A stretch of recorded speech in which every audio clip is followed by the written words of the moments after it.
Nein, wir müssen ja, Sie werfen ja auch harte Vorwürfe an mich. Müssen wir das Prozess sein? Zeigen Sie bitte einmal, Sie können ja googeln auf Ihren Handys, wenn Sie das dürfen, einmal, wo Annalena Baerbock gesagt hat, kommt alle zu uns. Und außerdem fallen Sie der Polizei auch in Berlin sowie in vielen anderen Ländern immer wieder in den Rücken, anstatt sie zu stärken. Das waren jetzt viele Aussagen und viel Meinung. Die müssten Sie eigentlich mal belegen, denn ich denke, das stimmt nicht. Wir sind hart dabei zu sagen, dass Straftäter, wenn man sie zurückführen kann, abgeschoben werden müssen. Weitere Messerverbotszonen, weitere Kontrollmöglichkeiten. Aber Entschuldigung, also eine Messerverbotszone, also das ist ja, teilweise sind die Messer ja sowieso verboten, weil sie einfach zu groß sind. Aber Entschuldigung, aber eine Messerverbotszone hält doch niemanden ab davon, irgendjemanden abzustechen. Also es sollte ja allein schon genügen, dass es sowieso verboten ist, jemanden abzustechen. Das ist nicht ganz Glauben so Sie wirklich, dass eine Messerverbotszone etwas hilft?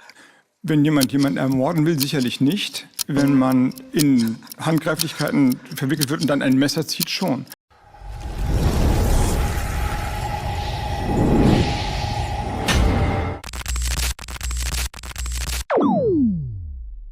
Hey Leute, das müsst ihr sehen. Robert Habeck sitzt in der Runde bei Hard Aber Fair und es läuft alles andere als gut für ihn. Kritische Fragen hagelt es von allen Seiten und Habeck, der rudert, stammelt und verheddert sich in seinen eigenen Aussagen. Ein echter Meister des politischen Wortsalats. Und das Beste, er wird einfach nicht ernst genommen. Wenn ihr sehen wollt, wie Habeck sich aus jeder Ecke rausreden versucht, bleibt dran.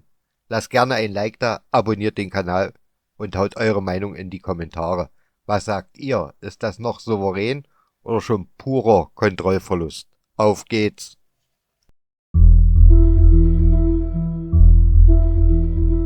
Guten Abend, Herr Habeck, herzlich willkommen. Guten Abend.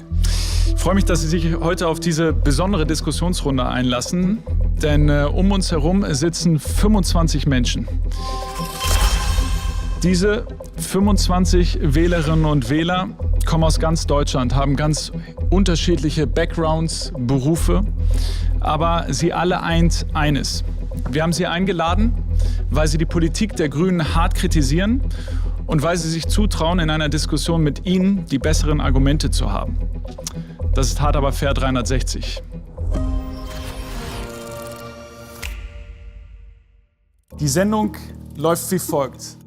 Ich werde gleich eine These in diesen Raum stellen und dann den Kreis verlassen und euch mit Robert Habeck hier alleine lassen. Ihr seht schon, hier ist ein Stuhl, das ist euer. Hier kann immer einer oder eine von euch Platz nehmen und mit dem Spitzenkandidaten der Grünen in eine Diskussion gehen. Dafür braucht ihr diesen Buzzer.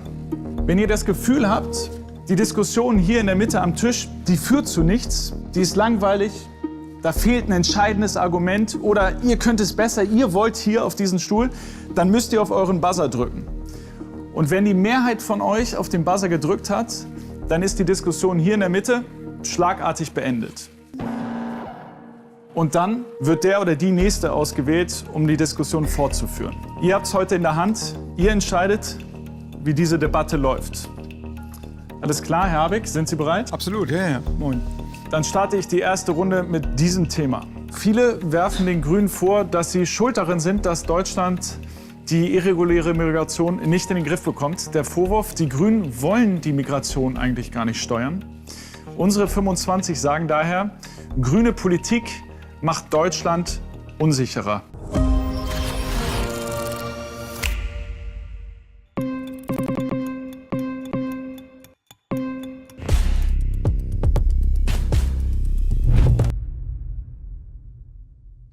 Hallo.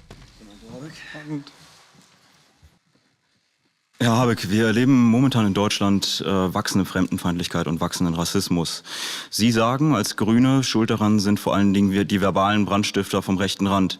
Meine These ist, schuld daran ist auch eine Politik, die in den vergangenen Jahren unser Land, aber auch unsere Gesellschaft überfordert hat. Auf 60 Asylbewerber kommt in Rheinland-Pfalz ein Sozialarbeiter. In Bayern sind es 760 für 138.000 Ukrainer. Gleichzeitig sehen wir einen Verlust an innerer Sicherheit.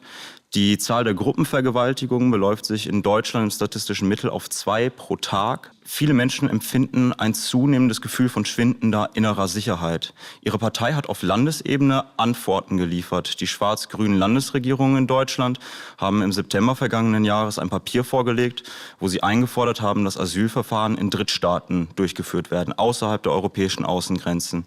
Meine Frage ist nun, Sie selbst haben auch in Ihrem 10-Punkte-Programm letzte Woche noch Ansätze geliefert, wie man das Thema der irregulären Migration voranbringen könnte, wie man Reformen voranbringen könnte. Und ich frage mich da, welche Grünen erlebe ich in der nächsten Bundesregierung? Erlebe ich die Grünen, die sagen, wir brauchen keinerlei Reformbedarf in der Migrationspolitik, wie es viele Vertreter ihrer Jugendorganisation zumindest auf Demonstrationen artikulieren? Oder erlebe ich die pragmatischen Grünen von Robert Habeck in den schwarz-grünen Landesregierungen, die sagen, wir haben ein Problem und hier herrscht Reformbedarf? Ja, ich muss es ein bisschen sortieren.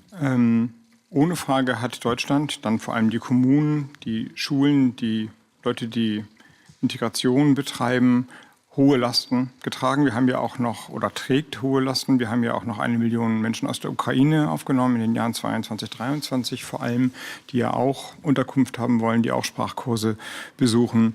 Das ist schon viel und viele Kommunen und viele Leute, die gerade ehrenamtlich unterwegs sind in der Flüchtlingshilfe, sind an der Grenze der Belastbarkeit und sicherlich auch häufig drüber. Das heißt, dieses Problem gibt es ohne Frage. Ich finde, dabei muss man aber auch sagen, dann könnten wir auch mehr für Schulen und für Integrationskurse tun. Denn die Menschen, ist das in den vergangenen 3 Jahren nicht passiert? Ja, nicht ausreichend. Auch die Debatte hat das nicht ausreichend gespiegelt. Ja, ich komme gleich zu den Themen, die Sie ja wahrscheinlich adressiert haben, aber weil das immer so weggewischt wird. Die Menschen sind ja jetzt erstmal da. Und selbst wenn man der Meinung ist, man kann sehr viele von denen abschieben, so schnell wird es nicht gehen. Das heißt, die Aufgabe, die Schulen vernünftig auszustatten, die Klassengrößen in den Griff zu bekommen, dort Personal reinzubringen, die bleibt trotzdem bestehen und darüber wird viel zu wenig diskutiert. Also die Unterstützung derjenigen, die mit den Geflüchteten arbeiten. So, das ist der erste Punkt. Der zweite Punkt, die irreguläre Migration, wie es jetzt immer heißt, ist schlecht für die Menschen, ist schlecht für unsere Würde, denn es ertrinken 2.000 bis 3.000 Menschen im Mittelmeer. Niemand kann sagen, dass das System, das da ist, funktioniert. Kein Grüner, ich nicht. Niemand würde das verteidigen. Das heißt, Status quo und nichts ändern ist überhaupt nicht die Position von uns oder von mir. Aber erfolgt eine effektive Begrenzung? Daraus folgt dann, wie ändert man es? Und das ist die Debatte, die wir jetzt in der Vergangenheit hatten. Im Alleingang, im deutschen Alleingang oder in der Umsetzung von europäischen Regeln und Normen. Und die sind verhandelt worden, von uns mitverhandelt worden, maßgeblich von Annalena Baerbock mit in der letzten Legislatur nach 8 Jahren. Also nicht die Große Koalition, sondern die so viel gescholtene Ampelregierung hat das verhandelt. Und die müssen jetzt schnell umgesetzt werden. Aber Verzeihung, Herr Habeck, die Grünen und die deutsche Bundesregierung haben die GEAS-Reform lange Zeit blockiert und waren da eher Bremsklotz denn Antreiber. Wir sehen, dass in Deutschland immer noch nicht Algerien, Marokko und Tunesien zu sicheren Drittstaaten erklärt wurden, aufgrund der Verweigerungshaltung der Grünen und der SPD im Bundesrat und auf Regierungsebene. Glauben Sie, sie tun da genug, um zu begrenzen, um zu steuern? Vielleicht darf ich ganz kurz erläutern, warum das bisherige System eigentlich zum Scheitern verurteilt ist. Das haben wir eigentlich seit 2015 auch live erlebt. Das bisherige System, das Dublin heißt, weil es mal in Dublin vereinbart wurde, sagt, die Staaten sind für die Geflüchteten zuständig. Geht schnell.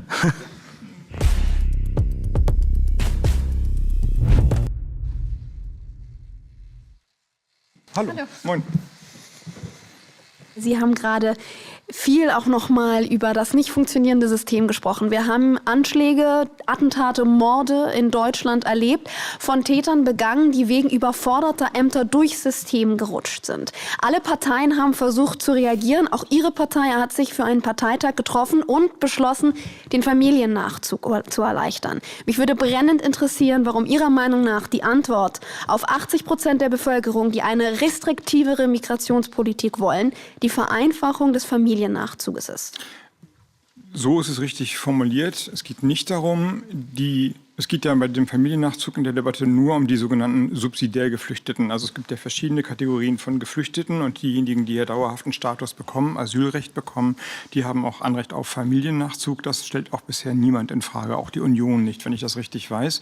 Und diejenigen, die quasi den schwächsten Schutzstatus überhalb der Duldung, also eigentlich dürfen die nicht hier sein, aber man kann sie nicht abschieben, bekommen, die subsidiär Geflüchteten. Da gibt es ein ganz kleines Kontingent für Familiennachzug, 1000 pro Monat.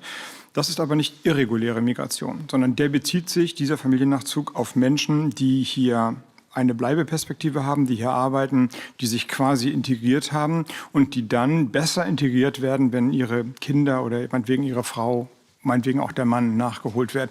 Und in diesem Fall ist es ja ein Instrument zur Integration. Es ist nicht also irreguläre Migration, man weiß nicht, wer da kommt, sondern man macht eine Sicherheitsprüfung für diejenigen, von denen man weiß, dass sie noch sehr lange oder ahnt, dass sie sehr lange hier bleiben werden.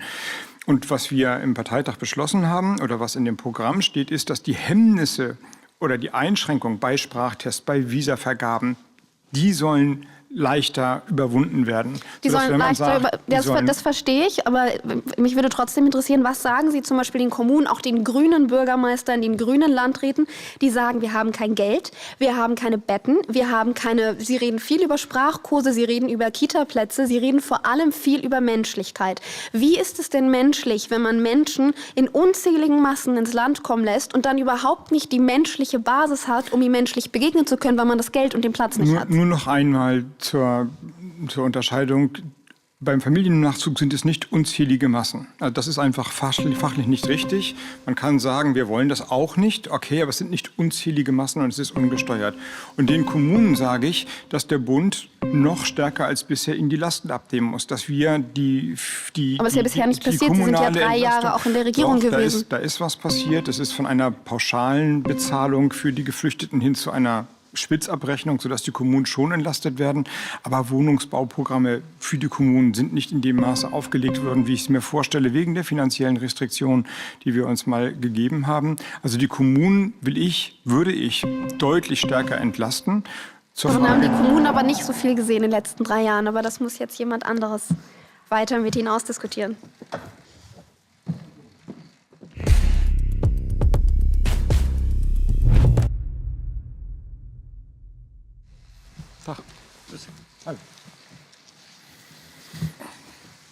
Wir reden viel über die Probleme der Infrastruktur in Deutschland, gerade für die geflüchteten Familien. Und Sie haben selber zugegeben, wir haben nicht genug Kita-Plätze, wir haben nicht genug Schulplätze, wir haben nicht genug Wohnraum. Und trotzdem wollen Sie letztendlich immer noch mehr Menschen ins Land lassen. Wir bieten den Menschen, die hier sind, nicht die Sicherheit. Wir haben viel humanitär geleistet, aber in letzter Instanz haben wir die Kontrolle im Land verloren. Ich selber leite eine sehr große soziale Einrichtung. Wir haben jeden Tag mit dem Problem der Politik zu tun, die Menschen ins Leid holt und sie anschließend bei uns parkt, weil sie keine Lösung haben. Sie verlassen sich aufs Ehrenamt.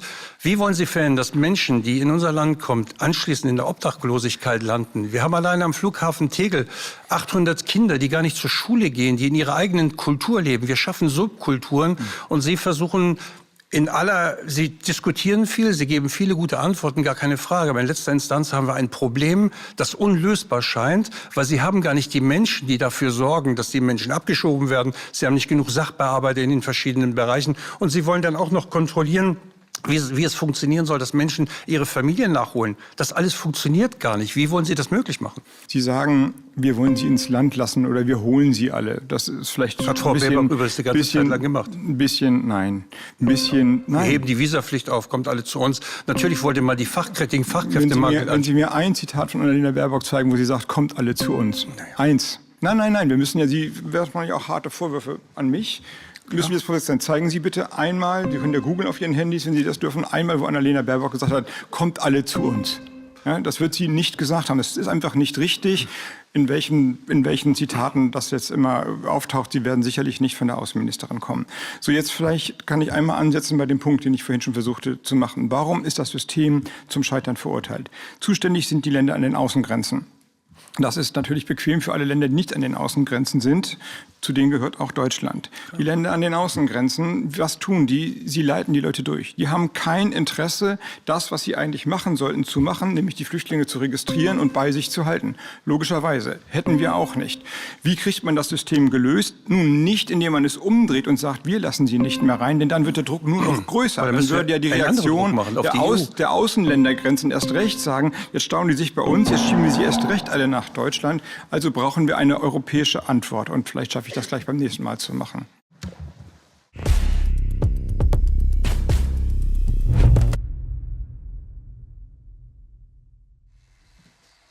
Tagchen.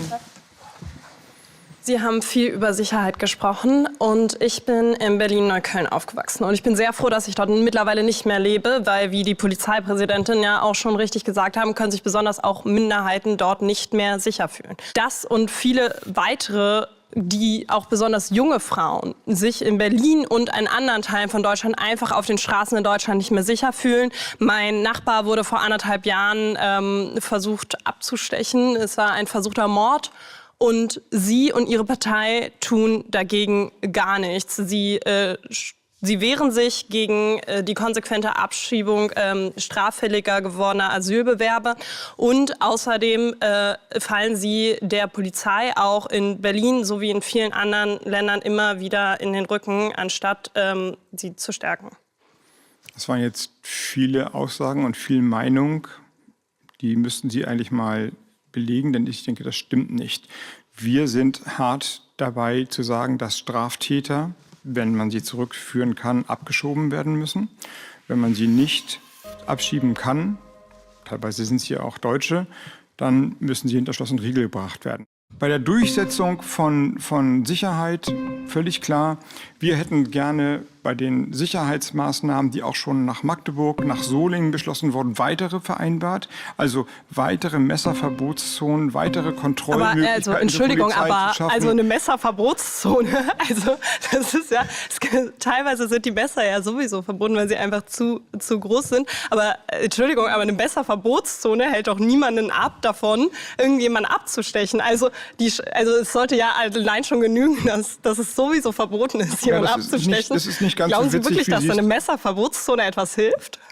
Wenn jemanden ermorden will, sicherlich nicht. Wenn man in Handgreiflichkeiten verwickelt wird und dann ein Messer zieht, schon. Die Polizei könnte dann stärker kontrollieren und Klingen kassieren. Natürlich macht es das Land sicherer, wenn man keine Messer tragen darf. Manchmal endet eine Runde auch im Dissens. Das ist hier so. Und deswegen kommen wir zum nächsten Thema. Die Grünen wollen ein Tempolimit auf Autobahnen, halten am Verbrenner aus fest und viele werfen der Partei vor, ideologische Politik zu machen. Unsere 25 sagen, die Grünen sind eine Verbotspartei.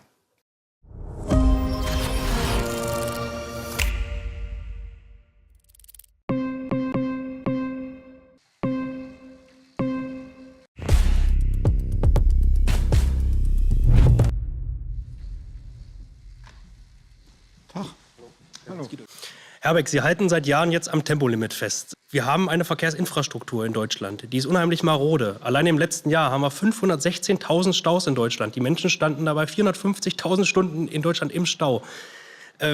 Ich frage mich, womit Sie versuchen, das Thema Tempolimit oder in welche Richtung Sie damit abziehen. Wir erreichen ja jetzt schon in Deutschland A, keine vernünftige Reisegeschwindigkeit und B, haben wir eine immer stärkere Zunahme im Straßenverkehr. Alleine Ihr Bundesverkehrsminister hat ja prognostiziert, für 2040 haben wir alleine im Bereich Güterverkehr nochmal 34% mehr Belastung unserer Straßen. Das heißt, unsere ganze Infrastruktur platzt aus allen Nähten. Warum versteifen Sie sich da auf das Thema Tempolimit, gerade im Bereich Umweltaspekt? Also, das Tempolimit ist ja nur ein Thema. Wenn Sie wollen, sage ich gleich noch mal, was meine Argumente dafür sind. Das sind im Grunde die Argumente, die die anderen europäischen Länder gehabt haben, als sie es eingeführt haben. Aber ich stimme Ihnen ja zu, dass die Verkehrsinfrastruktur marode ist und auch immer mehr Verkehr kommt. Jetzt verstehe ich noch nicht ganz, was das mit dem Tempolimit zu tun hat. Dass die Brücken nicht saniert sind, dass die Autobahn nicht ausgebaut ist, das ist ja nicht der Fehler des Tempolimits. Ja, Sie versuchen ja beim Tempolimit, ich weiß nicht, was das Tempolimit uns in irgendeiner Richtung weiterbringt. Ein allgemeines Tempolimit brauchen wir nicht. Wir kommen ja schon so nicht auf den Straßen voran. Und wenn wir das Thema Umweltaspekt betrachten, da betrachten wir ja dann letzten Endes wieder bloß den Kraftfahrzeugverkehr, sprich die PKWs. wir müssen ja versuchen, alle Verkehrsteilnehmenden mitzunehmen. Alles richtig. Da zählen die PKWs auch die LKWs dazu.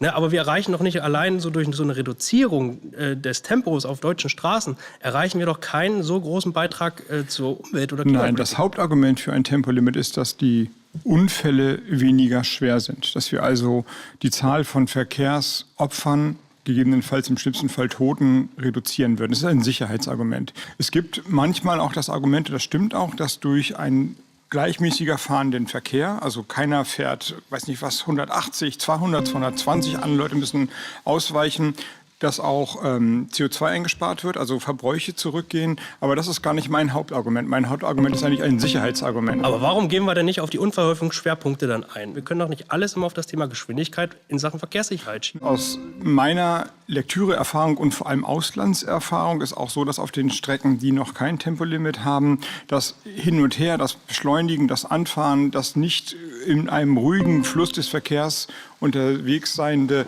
schon erstmal ein erhöhter Stressfaktor auf der Autobahn, so allgemein gesprochen, weiß, glaube ich, jeder, der aus Dänemark zurückkommt beispielsweise, dass man, sobald man dann in Flensburg über die Grenze gekommen ist, quasi schweißgebadet ist, wenn man Rendsburg erreicht hat. Aber trotzdem, es bleibt das Argument der Sicherheit. Die Auffahrhärte wird gemindert, falls mal was passiert.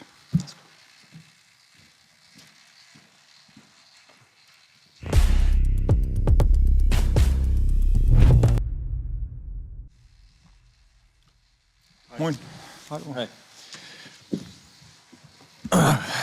So, wir bleiben mal beim Tempolimit. Ich sehe das ein bisschen anders. Also, wenn wir davon reden, die oder die Zahl der Verkehrstoten zu reduzieren. Andere Länder fangen jetzt gerade an, die Tempolimits anzuheben. Sprich, Holland wird wieder hochgehen, dann haben wir Tschechien und Italien.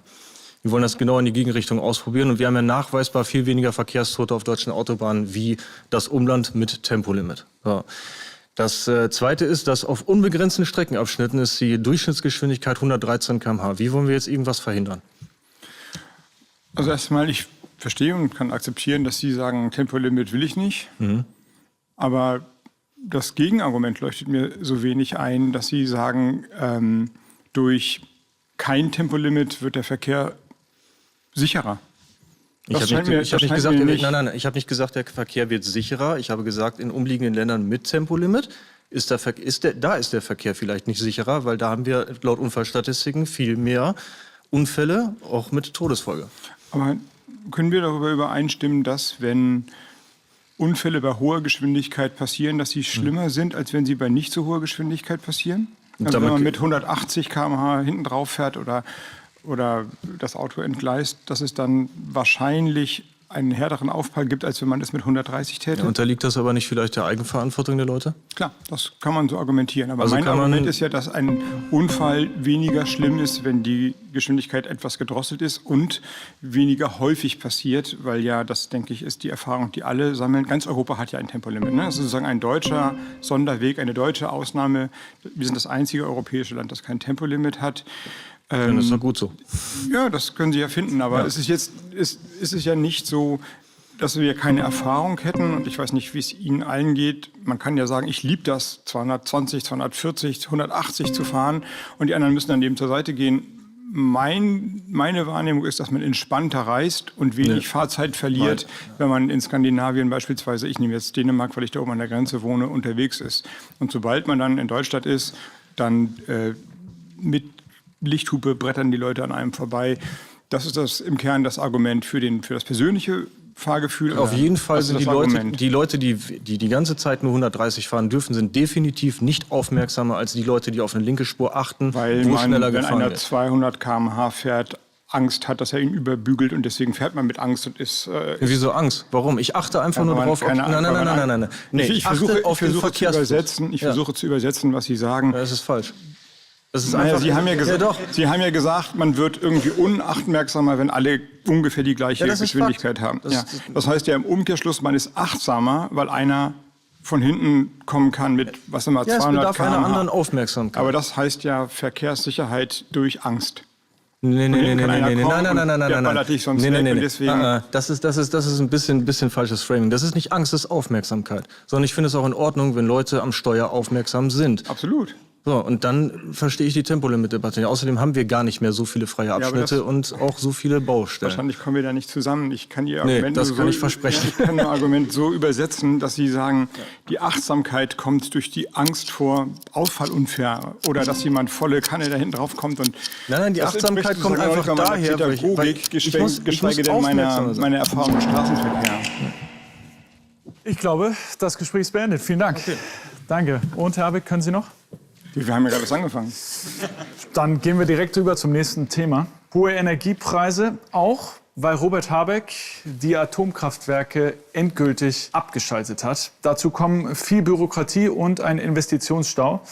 Der deutschen Wirtschaft geht es nicht gut. Der Wirtschaftsminister ist heute hier. Und unsere 25 sagen, grüne Politik ruiniert die deutsche Wirtschaft. Ihr seid dran.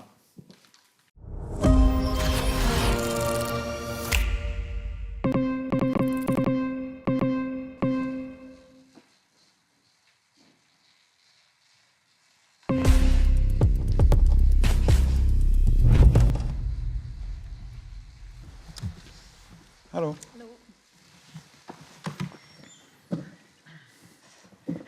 Herr Habeck, ich bin Landwirtin. Ich kann heute für die Land- und Forstwirtschaft sprechen. Der Wirtschaft in der Land- und Forstwirtschaft geht es schlecht. Es gibt viele Betriebe, die aufgeben oder kurz vor dem Ausstehen. Das liegt an diversen Situationen. Unsere Wettbewerbsfähigkeit ist sowohl auf deutscher als auch auf europäischer Ebene am Wackeln. Wir haben ein Mercosur-Abkommen, was uns Landwirtinnen und Landwirte innerhalb der EU schwächt. Wir haben aber auch nationale Alleingänge in den letzten Jahren, zum Teil auch Jahrzehnten erlebt, wie zum Beispiel der Ausstieg aus dem Ferkelkastrationsverbot, aus der Ferkelkastration der Betäubungslosen, dem Kükentöten. All das sind Dinge, die sind auf nationaler Ebene alleine durch Deutschland entschieden worden in einem europäischen Binnenmarkt, auch wenn sie zum Teil zum Tierwohl beitragen. Das verlagert einfach gerade nur Probleme ins europäische Ausland. Es ist aber auch der Fall, dass zum Beispiel der Lebensmitteleinzelhandel und der Handel generell eine sehr, sehr starke Marktmacht hat, fast eine monopolistische Stellung hat und es uns unmöglich macht, die Preise selber für unsere Lebensmittel zu bestimmen. Wir werden nicht ausreichend für unsere Arbeit bezahlt. Ja, jetzt muss ich mich ein bisschen zurück erinnern. Ich war ja mal Landwirtschaftsminister 6 Jahre lang in einem sehr starken Agrarland in Schleswig-Holstein. Aber vielleicht eine Vorbemerkung und dann komme ich zu dem, was ich verstanden habe bei den verschiedenen Beispielen. Das Mercosur-Abkommen kann die deutsche Landwirtschaft noch nicht bedrücken, denn das ist ja erst formal verabredet worden. Also es ist noch überhaupt nicht in Kraft, es ist nicht beschlossen auf der europäischen Ebene. Ich werbe dafür, dass es beschlossen wird, aber es ist es noch nicht. Also alles, was Sie sagen, kann daran nicht liegen. Und wenn wir da länger drüber noch reden, nicht, würde ich Ihnen erläutern, das sind auch Absatzmärkte für die deutsche Landwirtschaft, die damit verbunden sind. Und es gibt einen Diskussionspunkt da, ich weiß aber nicht, ob das jetzt die Sendung sprengt, die Staaten Brasilien, Argentinien, Paraguay, Uruguay kriegen das Recht, 1,5% des europäischen Rindermarktes beliefern zu dürfen. 1,5%, das kann mir keiner weismachen, dass das die Existenz der deutschen oder europäischen Landwirtschaft gefährdet, aber egal. Aus meiner Sicht sind die verschiedenen Beispiele, die Sie genannt haben, also Tierschutzauflagen, dass man Ferkel nicht ohne Betäubung kastrieren soll, das habe ich damals mal gesehen, das ist schon, ich weiß nicht, ob wir darüber jetzt hier heute Abend reden wollen, das ist schon besonders, das zu sehen, wie die kleinen Ferkel da mit einem Skalpell aber auf jeden Fall auf europäischer Ebene entschieden werden und nicht auf deutscher alleine, man kann weil auch darüber wir reden, lösen dass dadurch man da das vorangeht. Tierwohlproblem nicht. Also Naja, für die Ferkel schon, würde ich denken. es zahlt Aber im ersten Moment vielleicht aufs Tierwohlkonto ein, aber dadurch, dass dann immer mehr Saunhalter aufgeben, wird das Gleiche einfach im europäischen Ausland weiter ausgebaut und dadurch einfach, wir haben dadurch nichts fürs Tierwohl gewonnen. Genauso ist es mit der Kükentötenproblematik. Und das ist meine Sicht auf die Problematik der Landwirte, dass alle Schutzstandards, also Tierschutz oder auch Pflanzen- oder Gewässerschutzstandards, nicht mit dem ökonomischen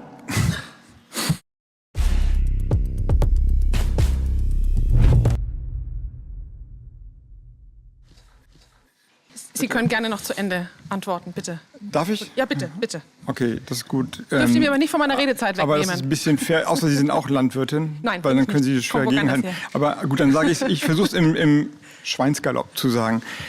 Die Bauern in Deutschland und eigentlich in ganz Europa müssen immer mehr zu einem günstigeren Preis produzieren. Sonst können sie nicht überleben. Und das ist ein wahnsinniger Druck auf den Höfen, der dazu führt, dass viele aufhören. Und wenn man wenn das die einzige Einkommensbasis ist, also nicht über die Qualität, nicht über den Schutz, nicht über die Schonung von Tieren oder von Umwelt Geld zu verdienen, sondern indem man mehr und günstiger produziert. Weil auch natürlich, das muss man ja ehrlicherweise zugeben, die Verbraucherinnen und Verbraucher zwar hohe Standards wollen, aber häufig immer das Sonderangebot nehmen, dann ist jeder Schutzstandard für Pflanzenschutz, für Gewässer und für Tierschutz ein weniger Einkommen.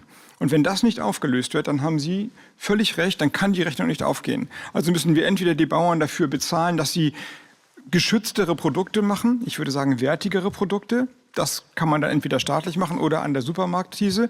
Oder Sie haben recht, es gibt diesen Widerspruch. Aber es ist nicht, finde ich, das Problem des Schutzes von Tieren oder von Gewässern oder von Pflanzen, meinetwegen, oder Umwelt, sondern nur in dem System, wo alles in den Massen produziert werden muss und günstiger werden. Das wollte ich eigentlich sagen. So, jetzt zu Ihrer Frage.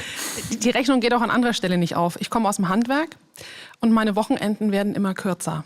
Warum? Wegen Bürokratie. Weil wir uns zu Tode verwalten, Ja. weil das Handwerk wird damit, und nicht nur das Handwerk, sondern der gesamte Mittelstand wird damit immer unattraktiver, weil junge Menschen, die nachkommen, sehen, meine Eltern arbeiten 5 Tage die Woche mehr als 40 Stunden und haben dann noch das ganze Wochenende für Dokumentation und so weiter zur Verfügung, beziehungsweise müssen es dafür nutzen. Wir haben pro Jahr ungefähr 130.000 Betriebe, die in der Nachfolge finden müssen. Ungefähr 60.000 haben eine realistische Chance, tatsächlich einen Nachfolger zu finden. Was ist mit den anderen 70.000, 80.000 Betrieben? Darf ich fragen, was für einen Betrieb Sie oder Ihre Eltern haben? Mein Bruder und ich führen einen Handwerksbetrieb, einen Malerbetrieb in Franken. Und ich kenne es in der gesamten Umgebung. Es ist ganz einfach so. Also es wird immer schwieriger, Nachfolge zu finden. Mein Vater hatte noch das Glück, seine Kinder haben es gemacht. Was bei uns ist, weiß ich nicht. Wie wollen Sie dem begegnen? Weil wenn wir irgendwann keine Unternehmen mehr haben, haben wir auch keine Angestellten mehr. Also erst einmal, da kann Ihnen keiner widersprechen. Ich habe so viele Handwerksbetriebe, ich habe wirklich viel in den letzten Jahren und auch davor besucht, von Dachdeckern über Bäckereien bis zu Tischlereibetrieben und überall haben die mir gezeigt, wie viel Bürokratie es ist. Aber woran liegt? Also alle Parteien, Sie sind sich mit allen Parteien, glaube ich, einig, dass Bürokratie abgebaut werden muss. Woran hakt's? Warum passiert nichts? Es liegt immer daran, dass man über die Verwaltung versucht, Sicherheit des Verfahrens herzustellen. Und aber warum misstrauen Sie den Menschen und das so? Führt zu Misstrauen, genau. Das ist aber die Antwort darauf. Wenn man sagt, wir wollen weniger Bürokratie haben, weniger Vorschriften, dann muss man in Kauf nehmen, dass die Eigenverantwortung in den Betrieben oder auch bei den kontrollierenden Behörden größer wird. Aber die Leute sind dazu bereit. Also wir sind dazu bereit, Verantwortung zu übernehmen. Warum lässt man uns nicht? Warum misstraut der Staat, vielleicht auch die EU, den Unternehmern und Unternehmerinnen in diesem Land oder auch europaweit so sehr, dass alles haarklein reguliert, dokumentiert, kontrolliert werden muss? Warum lässt man den Menschen nicht ein bisschen mehr Freiraum, nach einem gesunden Menschenverstand zu wirtschaften und zu arbeiten, nach dem Motto, die werden es schon richtig machen? Ja. Ich stimme Ihnen völlig zu. Und ich könnte jetzt Beispiele nennen. Das versuche ich zu sagen. Es liegt daran, dass die Verwaltung auf den verschiedenen Ebenen ist ja unterschiedlich. Also Sicherheitsvorschriften am Bau, wahrscheinlich Allergievorschriften für die Bäcker, Sicherheitsvorschriften in der Bäckerei. Bei Malerbetrieben kenne ich mich jetzt nicht so ganz gut aus, aber da wird es auch irgendwelche Vorgaben geben. Immer daher kommt, dass irgendwann mal was passiert ist oder man ahnt, dass was passieren könnte und dann macht man eine Vorschrift, statt zu sagen, gut, also wie sicher deine Schuhe sind, es macht schon Sinn, vielleicht Stahlkappenschuhe anzuziehen, aber wenn du es nicht machst, hast du halt selber blaue Zähne oder dann passiert etwas. Aber wenn was passiert, dann ist immer die Suche, wer ist schuld. Und wenn man dann nicht sagt, der die Verantwortung trägt, sondern wir müssen eine Regel haben, dann landet man immer bei dieser Bürokratie. Deswegen haben Sie völlig recht, wenn man verstehen will, wie man zumindest für Handwerk und den Mittelstand in Deutschland diese Bürokratie loswerden will, dann muss man verstehen, wo sie herkommt. Und sie kommt nicht daher, dass Ihnen jemand was Böses will, sondern dass die Verwaltung, das ist unfair gesprochen, weil das natürlich dann viel komplexer ist, alles besonders richtig machen will. Sie will halt keine Unfälle auf dem Bau, sie will halt keine Unfälle in den Betrieben und deswegen gibt es immer Vorschriften. Will man sie wirklich reduzieren, genau wie Sie es sagen, da stimme ich völlig überein, muss man den Betrieben mehr Eigenverantwortung geben. Nicht wollen, sondern machen. Absolut.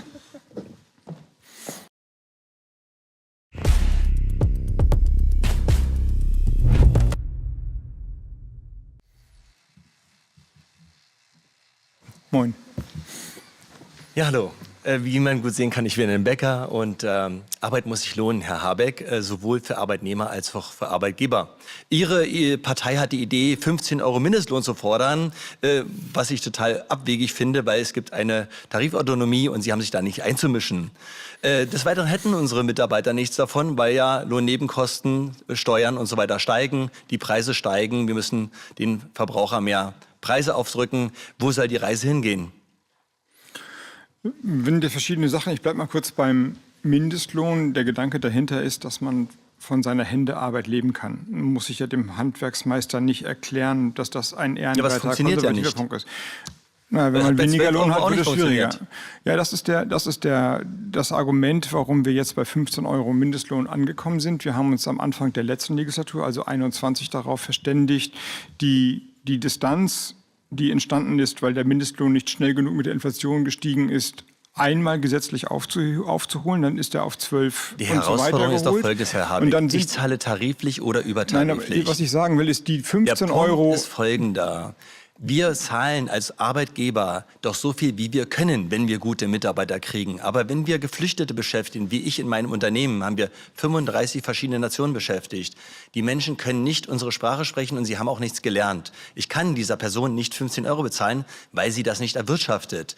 Und wenn ich dieser Person 15 € zahle, muss ich einem gut ausgebildeten Mitarbeiter 17, 20 oder 25 € zahlen, was ich auch nicht kann. Ich kann das nicht erwirtschaften. Sie verschieben ihre Idee, dass, sagen wir mal, Arbeit sich lohnen muss, auf die Arbeitgeber. Und das geht nicht. Sie müssen dafür sorgen, dass die Lohnnebenkosten sinken und dass die Steuerlast für die Mitarbeiter sinkt. Das erwarte ich von Ihnen. Ja, dass die Lohnnebenkosten nicht, jedenfalls, wir wären ja schon froh, oder ich wäre froh, wenn sie nicht weiter steigen würden.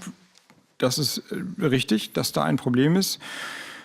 Der Mindestlohn von 15 € in 25 oder 26 würde entsprechen dem Mindestlohn, den wir 2022, wenn es 2022 war, auf 12 €, was immer es war, damals 40 oder sowas, hochgesetzt haben. Also die hohe Inflation der letzten 2,5, 3 Jahre ist nicht aufgeholt worden. Und deswegen, ich konnte wenn man aber den auch diese Gedanken Anpassung nicht in meine Preise einpreisen. Wir haben das bis heute nicht geschafft, diesen Mindestlohn auf unsere Preise umzulegen. Das hat ja verschiedene andere Gründe natürlich. Also bei den hohen Preisen, das ist ja gerade im Bäckereihandwerk mir sehr geläufig, weil die hohen Energiekosten da voll zu Buche geschlagen haben. Auch da die Konkurrenz, aber das müssen Sie dann ausführen, der Discounter, die jetzt ja sehr günstig nicht die gleiche Qualität, aber andere Brötchen dann anbieten. Trotzdem finde ich es, also das ist das Argument für einen Mindestlohn ja insgesamt, dass man eine Untergrenze einzieht, die sich so berechnet, dass Menschen bei einer Vollzeitarbeit von ihrem Lohn auch leben können. Das ist das Argument für den Mindestlohn. Und das Argument dagegen war immer, es macht die Produkte teurer oder die Löhne teurer. Und trotzdem hat sich Deutschland entschieden, den Mindestlohn einzuführen. Das finde ich auch richtig. Viel Erfolg.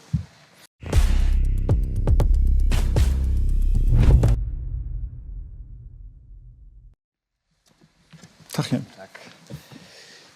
Ja, guten Tag, Herr Habeck. Nils Dormann, ich bin 17 Jahre alt. Und ich möchte später nicht in einem grünen, aber heruntergewirtschafteten Land arbeiten. Ich auch nicht. Es braucht Wachstum, damit wir uns den Klimaschutz, den Sozialstaat leisten können. Und dieses Wachstum, das schaffen wir nicht durch schuldenfinanzierte Subventionen an einige wenige, sondern durch gute Rahmenbedingungen. Ja? Geringere Steuern, weniger Bürokratie. Und da muss ich Ihnen mal ganz ehrlich sagen, in aller Deutlichkeit, Sie schwafeln an den Problemen in diesem Land vorbei. Die Menschen haben Angst um ihre wirtschaftliche Existenz. Auch ich habe Angst. Und Sie inszenieren sich dann als Weltenretter. Wir beide wissen ganz genau, dass der Anteil an CO2-Emissionen in Deutschland, gemessen an dem in der Welt, 2% beträgt. Wir könnten hier aufhören zu atmen. Und es hätte im Grunde überhaupt keine Auswirkungen. Also spielen Sie sich da bitte nicht so auf, Herr Habeck. Was ist jetzt genau die Frage? Soll ich was zu Wachstum und Wirtschaft sagen oder zum Klimaschutz? Naja, Sie wollen Ökonomie und Ökologie nicht vereinen.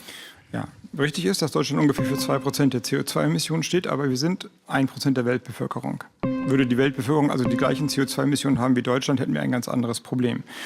Daraus ergibt sich, dass gerade die Länder, die erstmal ökonomisch in der Lage sind, technisch die Möglichkeiten hätten,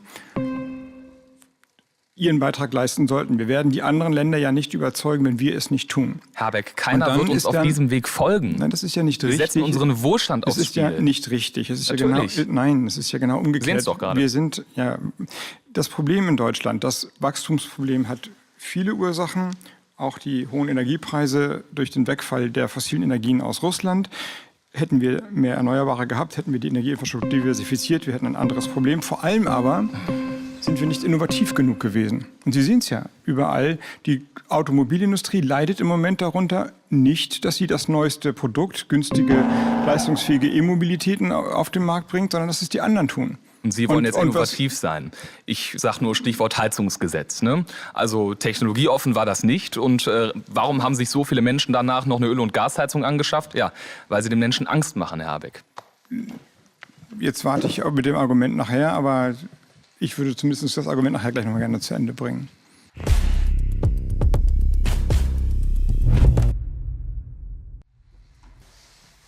Hallo.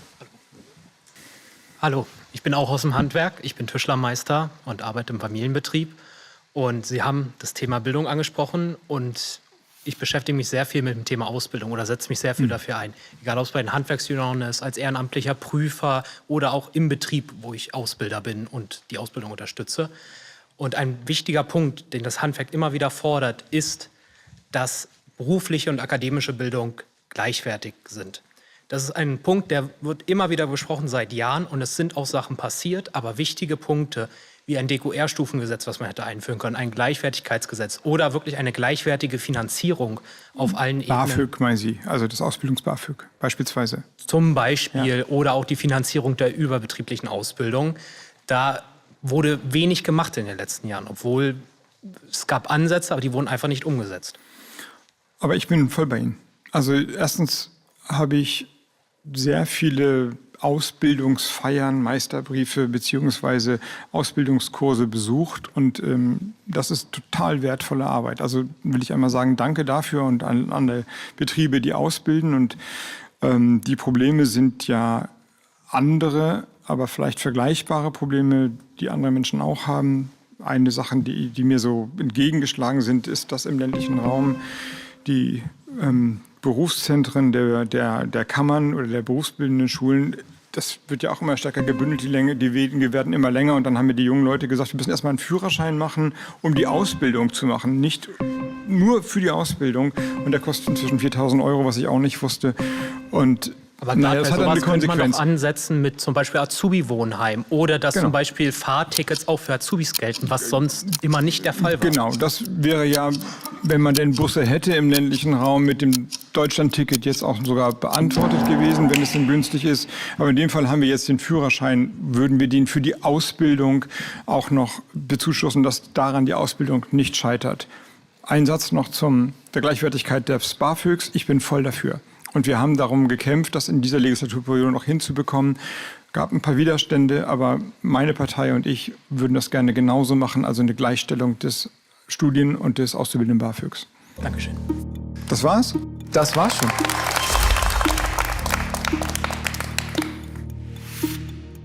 Herr Habeck, das war ein Experiment. Wie war's für Sie? Ganz gut. Fand dann, gerade wann es spannend wurde, brach es ganz häufig ab. Aber das haben die ja, glaube ich, selbst gemacht, oder? Also wenn sie die Antworten nicht mehr hören wollten, konnten die sozusagen wegbeamen. Ja, sobald die das Gefühl hatten, das wird hier zu langweilig, der entwischt, der antwortet nicht konkret auf die Frage, haben die gebuzzert. Manchmal haben die schon gebuzzert, bevor ich überhaupt antworten konnte. Also das war, aber gut. Deswegen, also ich fand das eigentlich ganz lebendig und auch, weiß nicht, ob das das richtige Wort ist, aber die sind ja mutig und forsch reingegangen, was völlig normal ist und völlig okay ist. Aber manchmal vielleicht auch im Fernsehen, wenn man das erste Mal das einen Angang erfordert. Dann fand ich manchmal, dass das Gespräch an der Stelle, wo es gerade richtig interessant wurde, auf einmal abbrach. Ich hatte das Gefühl, wäre das jetzt ein Küchentisch gewesen und wir hätten länger darüber geredet, dann wären wir wahrscheinlich besser zusammengekommen. Ja, der Küchentisch ist ja Ihre Kampagne, Herr Habeck. Muss im Fernsehen halt immer schnell sein, oder? Zack, zack, zack, sonst stecken die Leute vielleicht ist auch mir weg. Na, vielleicht ist auch Ihr Gefühl, wenn es spannend wird, ein anderes wie das Gefühl der 25, die sagen, dann wird es vielleicht gerade langweilig. Das mag sein. Gab es einen Punkt, den Sie gerne noch gemacht hätten, den Sie nicht machen konnten? Habe ich dann danach gemacht. Also habe ich dann ja manchmal komisch geguckt, als ich da weggebuzzert wurde. Aber dann waren die Leute ja fair genug und haben gesagt, jetzt bringen Sie mal den Satz zu Ende. Wie ist das, in einen Raum zu kommen? Das tun Sie ja in so einem Bundestagswahlkampf nicht, in dem 25 gegen einen sind. Das ist nicht unbekannt. Also ich war ja in vielen Demonstrationssituationen in der Regel, wenn das jetzt nicht komplett eskaliert, wenn ich eine Veranstaltung habe und dann sind da 100 Landwirte oder 100 Demonstranten, dann versuche ich da schon hinzugehen und mit denen zu reden. Das geht nicht immer. Ne, dieses Fair-Erlebnis, das ich mal hatte, da war die Sicherheitslage einfach nicht mehr zu gewährleisten. Ich wollte da auch raus und mit denen reden, aber das haben die mir alle verboten, weil das nicht mehr kontrolliert war. Also insofern, das ist nicht fremd. Waren Sie froh, als das Thema Migration vorbei war? Nein, auch das gehört zu den Themen, die wir hätten noch ein bisschen weiter bereden müssen, denn über Sicherheit zum Beispiel haben wir gar nicht richtig gesprochen. Wir waren gerade kurz bei den möglichen oder umgesetzten Maßnahmen und dann war das Thema auf einmal, also das ganze Thema auf einmal weg. Nein, das hat mit Frohsein nichts zu tun. Herzlichen Dank, dass Sie das Experiment mitgemacht haben, Herr Habeck. Gerne, und vielleicht muss es das nächste Mal 2 Stunden dauern. Tja, was soll man sagen? Sobald es ernst wird und Habeck sich echten Fragen stellen muss, kommt nur noch Gestammel. Große Worte kann er, aber wenn's konkret wird, ist plötzlich Schluss mit der grünen Weltrettung. Man merkt einfach, dass dieser Mann keine Lösung hat. Nur Phrasen und Ausreden. Und genau deshalb nimmt ihn keiner mehr ernst. Was denkt ihr? Hat Habeck sich mal wieder selbst demontiert? Schreibt's in die Kommentare. Lasst ein Like da, abonniert den Kanal und wir sehen uns beim nächsten Video. Bis dann.